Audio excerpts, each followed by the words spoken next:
Je to unikátní.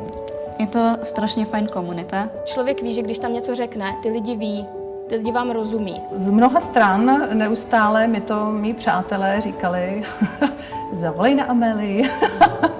Až jsem potom, když jsem opravdu potřebovala, tak jsem zavolala. Amélie je vlastně pacientská nezisková organizace, která se věnuje všem onkologicky nemocným dospělým bez rozdílu věku a diagnózy a zaměřuje se zejména na psychosociální pomoc onkologicky nemocným a jejich blízkým. Je problém, že onkolog prostě léčí jenom tu svou nemoc, že nikoho nezajímá, v jakém jsem psychickém stavu. Já jsem třeba v Amélii taky jako vyhledala psycholožku, abych si mohla s někým popovídat.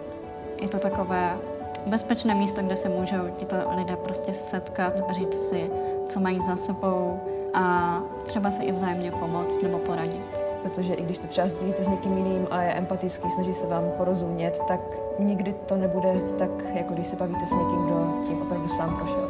Vstoupí vám do života rakovina a byl jsem zaskočený tím číslem, že vlastně 95% lidí se od vás odvrátí, že s vámi nějakým způsobem přestane komunikovat.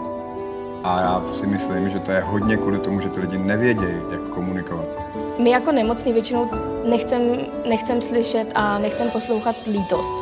To je takový to asi úplně nejhorší. Je fakt důležitý to brát tak, jak to v tu danou chvíli je. Já jsem tam třeba byla i na cvičení a věděla jsem, že budou brát ohledy na to, že já po té hormonální léčbě mám pohybové problémy. Když bych šla někam na normální cvičení, tak to samozřejmě vůbec někoho zajímat nebude. I když je ta léčba, tak vlastně se dá řada těch věcí přímě realizovat a pamatovat na to a věřit v to, doufat, že bude ten život po léčbě a na něj se připravovat. Vlastně ty lidi by měli s tou rakovinou se naučit nějak žít. Jo? Nezapomínat na to, že prostě ten život je jenom jeden.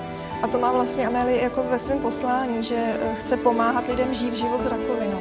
Myslím si, že koncept žít a ne přežívat se netýká jenom nemocných. To si myslím, že je něco, co platí pro nás, pro všechny.